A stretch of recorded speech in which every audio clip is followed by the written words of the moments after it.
The provincial election is coming up April 16th, and we want to hear from all of the Lethbridge candidates. Joining me now in studio is Nathan Neudorf, the UCP candidate for Lethbridge East. Welcome to Bridge City News, Nathan. Thank you very much. Appreciate you taking the time. Well, you bet. So explain to our viewers a little bit about who Nathan Neudorf is. Sure. I'm a family man. My wife and I have 5 children. We've lived in Lethbridge for almost 25 years. She's an ER nurse in town, and I spent a lot of time working in construction. Had a number of my own businesses, and really felt that I could represent a large proportion of Lethbridge by having a blue-collar attitude, having a background where so many of our constituents can relate to that. They have small businesses, they have families, they're working in a small community. Even though Lethbridge is a city and we have some challenges as a city in transition, almost everybody here has had some experience with farms, with construction, small business, that kind of attitude and that kind of experience, and I want to really represent that well. Yeah, we have a lot of the traits here, definitely. But let me ask you something, Nathan. You are a believer. How do you reconcile your faith with becoming a politician? Some people say you really can't harmonize the two.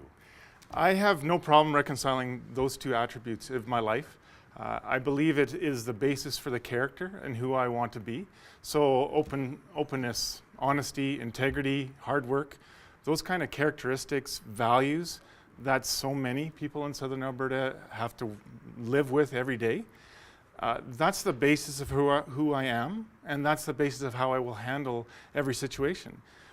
People have disagreements on viewpoints, on issues, on challenges, but I truly believe that having the respect of an individual forefront in my mind, I can hear them, I can listen to their concerns, and I can address those concerns.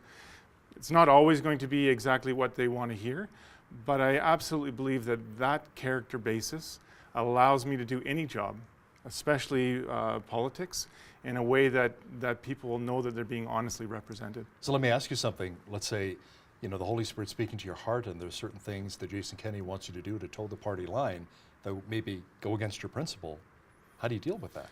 Well, at this point, there really becomes a differentiation between who I am and the job that I do, which is to represent the majority of people in Lethbridge East.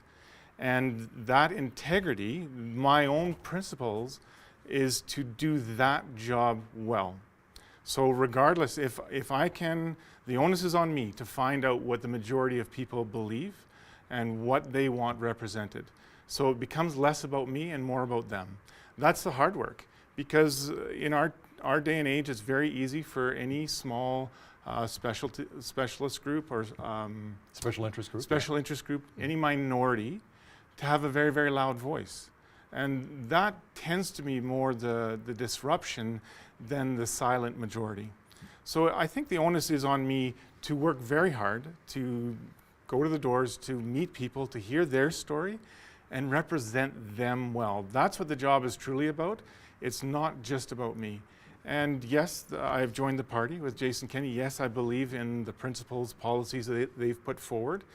But at the end of the day, whoever's elected, that color, that hat fades away, and they become the representative of Lethbridge East as a whole. Hey, you've knocked on thousands of doors. Yes, I have. Thousands of doors, yes. Right? Yeah. What are some of the big issues and concerns that people are bringing to you? There is an overwhelming focus on jobs, the economy, pipelines, and then there's also the issues that are more specific to Lethbridge and Lethbridge East, whether it's the consumption site, whether it's medical concerns and needs. But again, almost all of these issues in some way, shape, or form relate back to our economy, our debt position, our deficit position.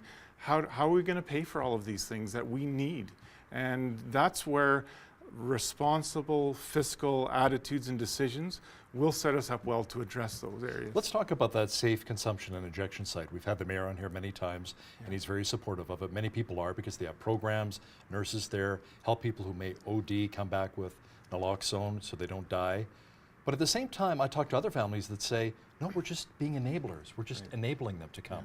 Yeah. So what are your thoughts about this safe injection site here in Lethbridge? So I've talked to, again, thousands of people, business owners, police officers, nurses, EMS, and had a really on-the-ground viewpoint of that. We have an opioid crisis, but what is our comprehensive plan? I feel that we really reacted to one element of a 4-pillar drug enforcement strategy. Harm reduction, we've all heard that term, and that was the intent behind it. But there's also prevention. What do we have for that? There's enforcement. How have we supported our police service to actually manage this? And treatment, we're missing that step. Yes, we've talked about the Intox site coming to town. And before the UCP does any kind of absolute decision on that, we want to take a full, broad spectrum consultative process, talk to the city, talk to those businesses right downtown, talk to the police service, the EMS, the ER, doctors, and have a plan in place before we do any knee-jerk reaction in spending, throwing good money after bad. What's the end goal? What's the plan? How do we best build that plan so we're doing the most effective job that we can? Because if it doesn't include helping people who are down and out, who are addicted to some of these drugs that are coming to town, if we can't get them off of that, what are we doing? We are doing some of that enabling, and there are a number of nonprofit groups in town that are really addressing those issues very, very well with their limited resources. How do we engage that part of our community and allow them a voice into it, because they've been doing it for years? You know, let's talk healthcare. A city the size of Lethbridge, we have 100,000 people, 1 cardiologist. Yeah. That's unheard of. Any other city I've lived in Canada, you've got at least 5 or 6. I mean, that's just incredible. What are we going to do to address those issues and attract those specialists to come to southwestern Alberta? Exactly. So this is something I'm very passionate about. My wife is an ER nurse in town, and this is again alluding to the fact that Lethbridge is a small city with some big city problems. If we truly want to represent Lethbridge well, and indeed even large portion of southern Alberta, I think Lethbridge needs to be that medical hub. We do need a cath lab. I have a very close friend who was up in Edmonton who had a heart attack. And if he hadn't been able to get to that specialized service within 45 minutes, the outcome would have been very, very difficult and very, very different than what it is now. So having a cath lab in Lethbridge, having a STARS helicopter based out of Lethbridge, having an urgent care facility to alleviate the absolute pressure that our ER services face every day, those are critical needs for Lethbridge. They're not within the party platform, but that's something that I take seriously to advocate on behalf of Lethbridge, to see that we are recognized for the services that we do. We get lots of diversion of healthcare patients from municipalities and regions all the way into southern BC. This is something that we're going to have to face. Premier Rachel Notley was in town recently with a big announcement that 2,000 more extended care beds will be open across the province, which is wonderful. Our seniors here are pretty pumped about that. Yes. So what plan does the UCP have in place, and what's close to your heart to help a lot of our seniors? Again, Lethbridge is a very, very diverse city with a lot of seniors. How do we pay for that? How do we pay for those 2,000 beds? We're running deficits into the billions, double-digit billions over the last 4 years. We have a ballooning debt on its way to $100 billion. Promises are one thing, action is something else. So the UCP has the most comprehensive plan for action to reignite our economy. So we have the funds to make consistent, stable change, particularly for seniors. We have an action plan for our economy to bring those costs back down, whether it's the carbon tax, whether it's other taxes that they feel. It's the trickle-down effect at the price we see at the pumps. It's the price we see for a loaf of bread, for the bare essentials that so many seniors on fixed income need. So again, that's an economic question. Promises are one thing, but action on the economy is even more crucial. I'm glad you brought up the economy. Carbon tax, 2 words. Yes. Some Albertans it resonates because we're doing our part for the environment. It's about climate change. With other Albertans, a lot of business owners I've spoken to say this is really hurting us. Yeah. We had Dan McTagg, former Liberal MP, now with GasBuddy.com on our show recently as well. Right. He says if Jason Kenney does repeal the carbon tax, that'll mean 7.1 cents a litre savings at the pumps. Yes. That's at the pumps as well. Yes. But there's also businesses, you know, running their businesses, having to pay huge bucks in carbon tax. Yeah. So what are your thoughts in regards to the carbon tax? What are business owners telling you? Business owners are telling me that the tax is just one more burden on their business. It makes the amount of the margin that they have to work with to hire staff, to invest in their businesses, that much more difficult. We've seen quite a number of local businesses, small service industry, restaurants, mom and pop stores and shops really hit hard by that carbon tax. Again, seniors have hit that hard. I've talked to numerous seniors' homes where they're paying an exorbitant amount for a carbon tax, and not everybody there gets a rebate. So then that's just pushing up their cost of living. To repeal that tax will be one of the messages we can send that we're fighting for Albertans. The problem with the carbon tax is to actually make a difference on the environment, you need to keep moving that number up so that people change their behavior. Moving it up to a rate of possibly 10 times what it is now, at $30 a ton up to $300, which would cost the average Albertan family $600 a month. Where we have a study across Canada from a month or two back saying that 49% of Canadians are $200 away from not being able to pay their bills. So do we really want governments, whether it's provincial or federal, to nearly bankrupt half of our population on a tax that has not yet made an impact on the climate change? So these are serious issues. We believe that innovation, technology, empowering our businesses and our research and development will make more of an impact on carbon emissions and climate change than punishing our population. What about a plan for university and college students? Today, college is just as expensive as university, in many instances. You know, these poor kids, they're graduating, honor student, they're in debt $20,000, $30,000, $40,000. They need help. They do. How can the UCP, what's the plan to help a lot of these post-secondary education students? I've been asked that question a number of times before, and my biggest concern for them is to be able to get a job in the field that they studied, to be able to find employment for what they've just invested 2, 3, 4 years of their lives getting into. That relates back to economy. I think most students, most people have a sense of pride, a sense of self-worth. They've gone to school and worked hard. They want to see that hard work recognized, paid off by having a job, not by having a handout.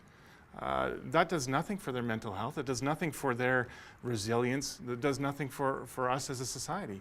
But having those jobs available, when the economy is doing well, we see diversity, we see growth, we see innovation, we see them coming out going, I had 5 opportunities. I had job fairs. I had somebody headhunt me and hire me because of my skill sets and my learning and the work ethic I've shown. So would it be a corporate tax break for those businesses to be able to hire more people? What are your thoughts then? There is some of that, yeah. We do have 2 initiatives for business. One is the job creation tax cut, so that businesses, again, have that competitive edge. And the other is red tape reduction, where they get a chance to get through the barriers that really limit them as a business so they can move ahead on jobs more quickly. Those 2 things allow them to expand, allow them to grow, and then have jobs. That's what we really want to focus on. The UCP announced that they're going back to the 2014 Alberta Education Act, which I believe still allows the GSA clubs in schools, but does allow teachers to let parents know if their child is participating in a GSA. That's a major no-no with the NDP. They say, no, the child needs to be protected and respected. The child will let the parent know when they're ready to say, you know, that they're in a GSA. So what are your thoughts in regards to GSA? These are very, very serious issues. And we, as the United Conservative Party, want to represent and protect all vulnerable children, not just some. And we recognize that every child is unique, every situation is unique. So who is the best person in that instance to determine how that situation should be handled? Is it a government? Is it a politician? Or is it the teacher, the educators, the staff on site, on the ground, right there and then? So we are taking a very middle-of-the-road approach. We are not supporting mandated conversations between teachers and parents, and nor are we mandating silence. Both of those hamstring teachers with the ability to do what's best. What happens if there's specific circumstances with those children that they need that additional help? What if the caregiver is not a parent, but it's a grandparent or an aunt or an uncle? What if it's a split family where one parent would be well advised to know what's going on and one not? Legislation either way creates a blanket legislation scenario that really limits educators. I trust our teachers. I trust our teachers to work on the behalf of the best interests of that child, and we want legislation that allows that trust to be put forward so that teachers can react to each situation individually, just as individual as each child is. Teachers I've talked to as well say class sizes, Yeah. they're being overrun. They are. Way too many students. Yes, it's You know, a 30, challenge. sometimes 40 students per teacher, Yeah. you know? So And the that- educational assistants are not available, so what's the next step? What's the plan moving forward? Again, this circles back, it's an economic question. How do we fund this? How do we support teachers? How do we create efficiencies? Even though we are spending amongst the top of all provinces in Canada money on our education dollars. So how do we do that more efficiently? More money is part of the answer, but spending it efficiently is even a better part of that. So we want to bring in a review process that allows us to see how do we do that. We've committed to consistent and increased funding for infrastructure for schools, that kind of thing as well. But we need to look at the front lines and say, how do we support that? How do we do that better so we can meet those needs? Spending money endlessly without the income on the other side puts us in a troubling spot. We only have about a minute left here, Nathan. I want to ask you, rural crime. We have a lot of farming families across southwestern Alberta, Yes. and that's a real issue here. Absolutely. How is the UCP going to address that? The UCP has recently rolled out a 16-point plan to address rural crime by hiring more prosecutors, by giving more resources to those police services, by making sure that we represent and recognize the property rights of landowners.